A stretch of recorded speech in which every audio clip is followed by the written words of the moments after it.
जी अस्सलाम वालेकुम, क्या हाल है? सब लोग खैरियत से हैं। इमरान खान साहब ने दोबारा जनरल आसिम मुनीर साहब के ऊपर इल्ज़ाम लगा दिया है कि अगर मुझे या मेरी बीवी को कुछ हुआ तो ये जिम्मेदार होंगे। बल्कि अब उन्होंने पूरी पटारी खोल दी है और बार बार बार बार वह जनरल आसिम मुनीर साहब का जिक्र करते रहे। क्यों करते रहे और इमरान खान साहब के अंदर जो एग्रेशन है इसकी ताज़ा तरीन वजह क्या हो सकती है, ये हम आपको आज के वीलॉग में बताएंगे।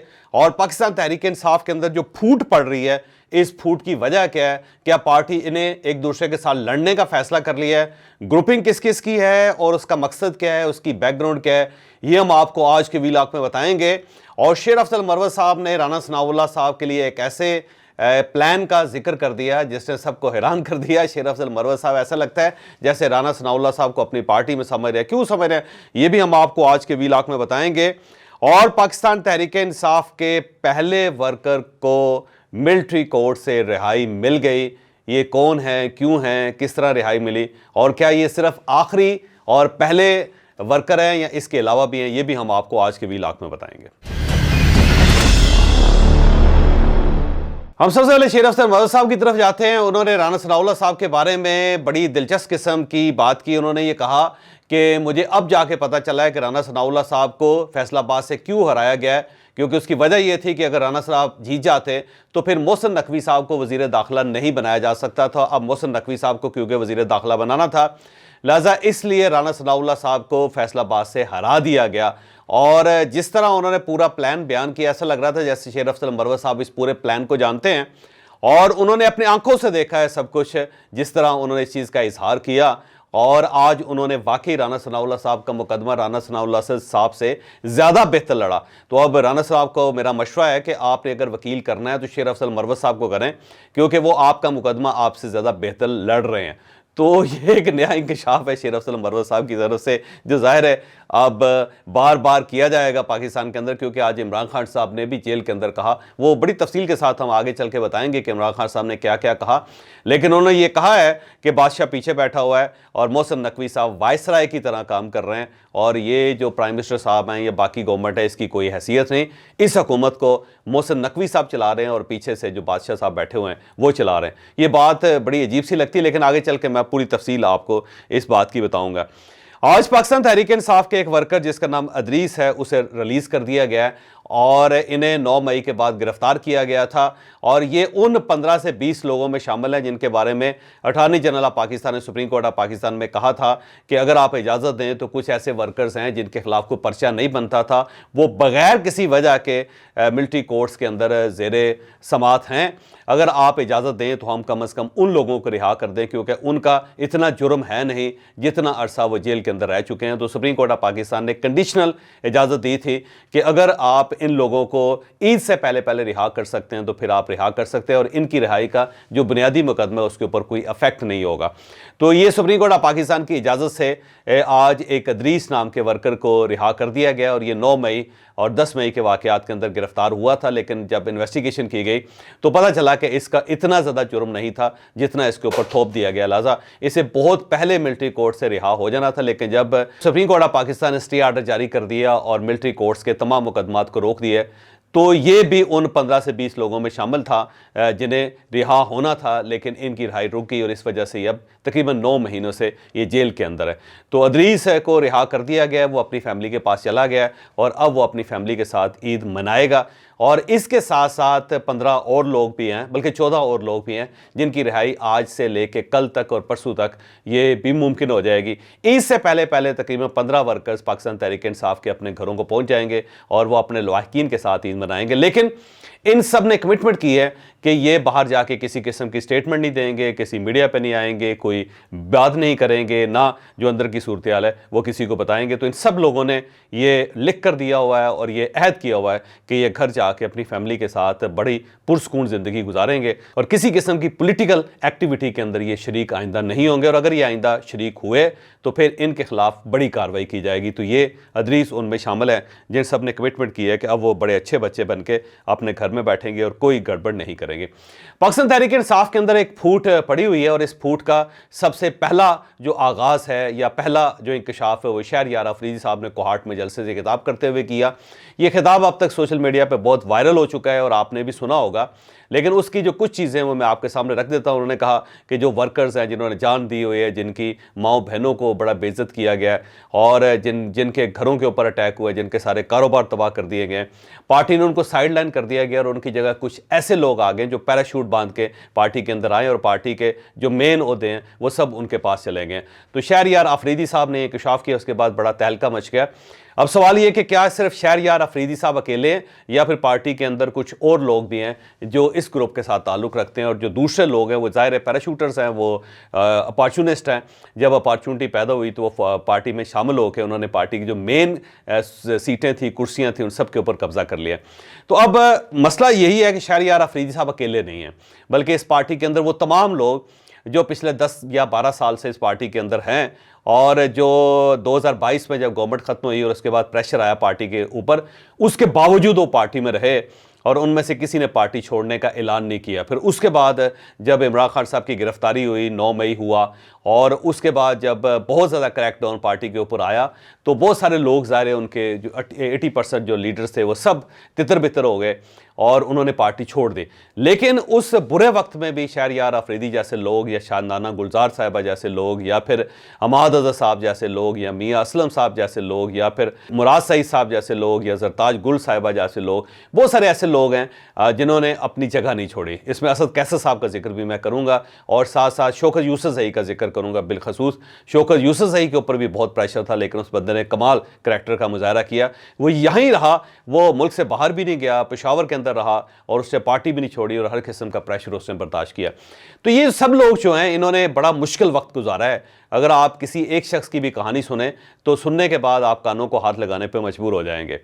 लेकिन जब लोग ये ज़ेरे ज़मीन थे या जेलों के अंदर थे या इनको रगड़ा लग रहा था या ये बहुत बुरे हालात में थे, उस वक्त बहुत सारे लोग पार्टी के अंदर दाखिल हुए और दाखिल होने के बाद फौरी तौर पे जो मेन सीटें थी या ओहदे थे उनके ऊपर वो काबज़ हो गए।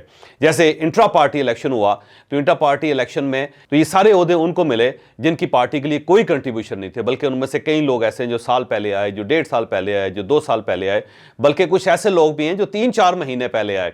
तो उन सब लोगों ने जो मेन कुर्सियाँ थी, ओहदे थे, उन सब के ऊपर कब्जा कर लिया।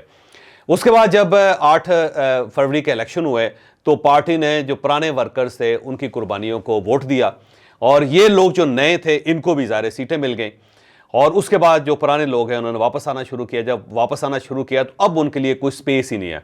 शहरयार अफरीदी के लिए कोई स्पेस नहीं है, असद कैसर के लिए कोई स्पेस नहीं है, हमाद अज़हर के लिए कोई स्पेस नहीं है, मियाँ असलम इकबाल के लिए कोई स्पेस नहीं है, और इसके अलावा बहुत सारे वर्कर्स हैं। मैं ज़ाहिर सबके नाम नहीं ले सकता इस वक्त। आतिफ खान भी उसमें शामिल हैं, फिर शौकत यूसुफज़ई भी उसमें शामिल हैं। ये सब वो लोग हैं जिन्होंने पार्टी के लिए बड़ी कुर्बानियाँ दी थी। अब इनके लिए पार्टी के अंदर कुछ स्पेस नहीं है और वो जो लोग पार्टी पे काबिज हो गए हैं वो इमरान खान साहब के साथ इनकी मुलाकातें भी नहीं होने दे रहे।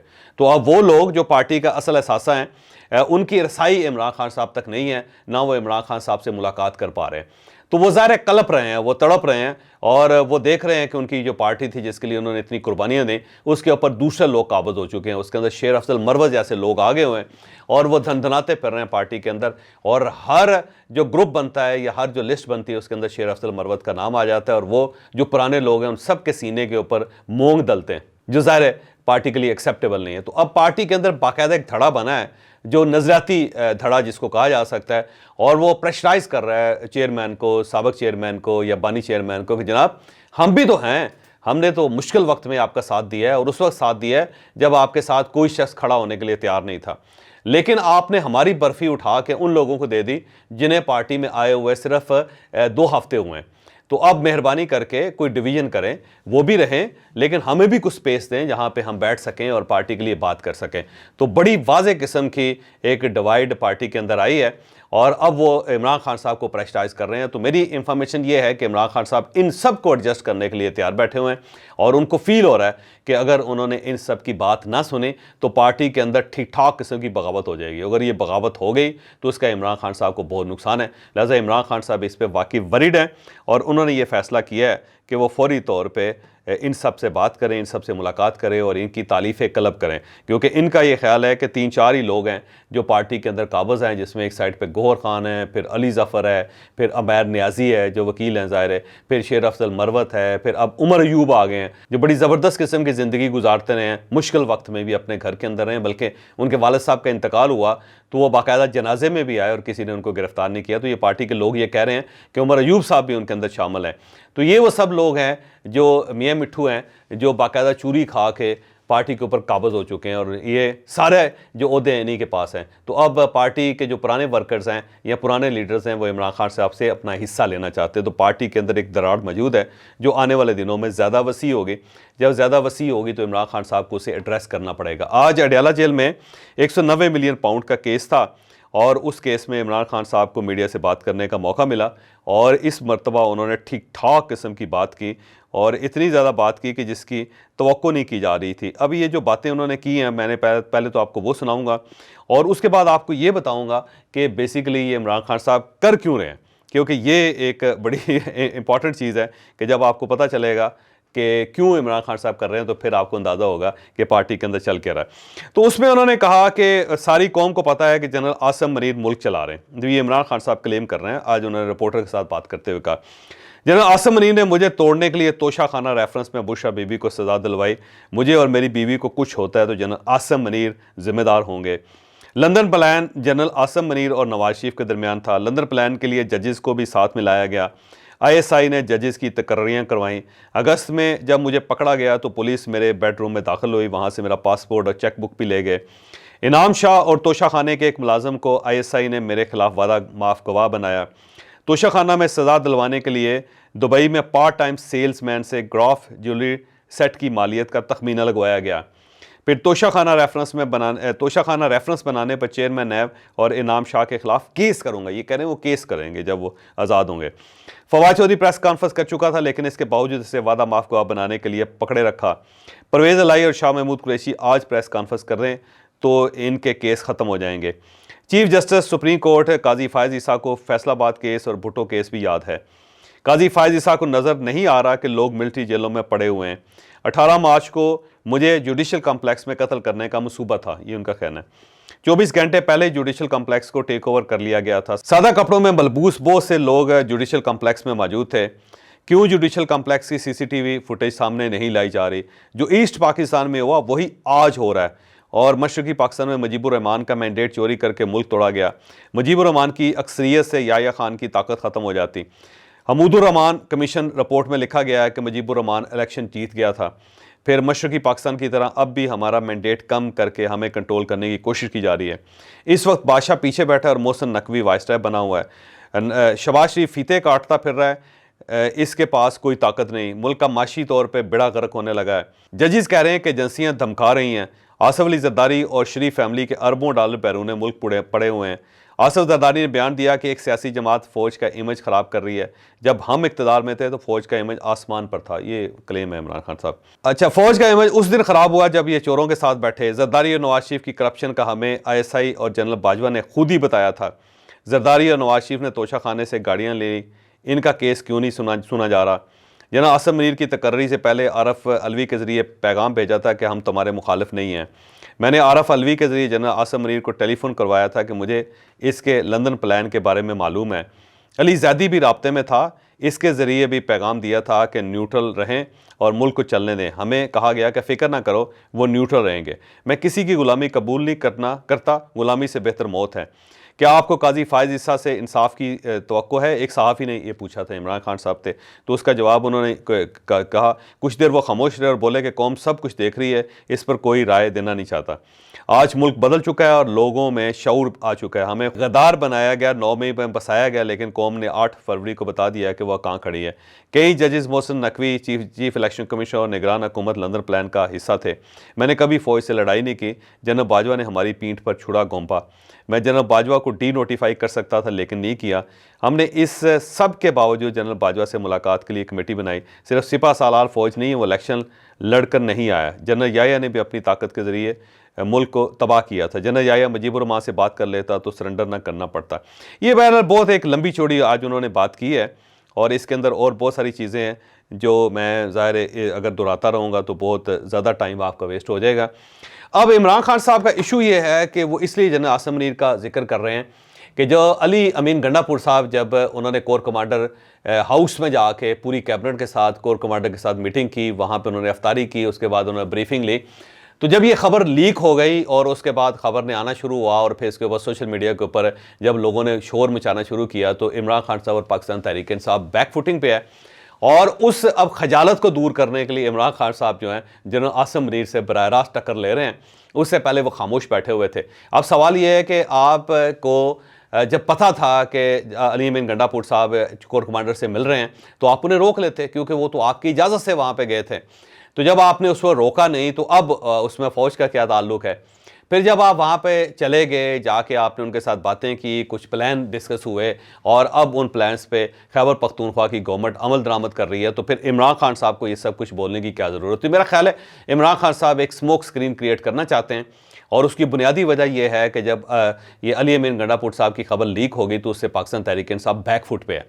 तो जो बैक फुट पे पार्टी जा रही है तो उसको सहारा देने के लिए इमरान खान साहब ने अब जनरल आसिम मुनीर साहब के साथ टक्कर लेनी शुरू कर दी है, जो मेरा ख्याल है एक बहुत बड़ी गलती है, क्योंकि अगर आप ताल्लुकात बेहतर बनाना चाहते हैं तो फिर आप ताल्लुकात को बेहतर बनाएं, फिर अब आप इसको दोबारा ख़राब ना करें।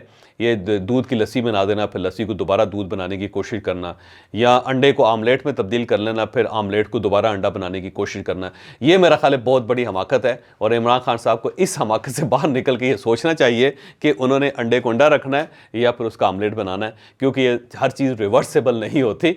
अगर आपने इस्टेब्लिशमेंट के साथ चलना है तो फिर आप चलें, और अगर आपने लड़ना है तो फिर कोई मुलाकात न करें, फिर लड़ें, ताकि पता लगे कि आप लड़ रहे हैं। तो आप मुलाकातें भी कर रहे हैं, साथ लड़ भी रहे हैं, और साथ मुलाकातें भी कर रहे हैं। तो ये अंडे को आमलेट और आमलेट को दोबारा अंडा बनाने की कोशिश ना करें, इससे सारा खेल ख़राब तो हो सकता है, ठीक नहीं हो सकता।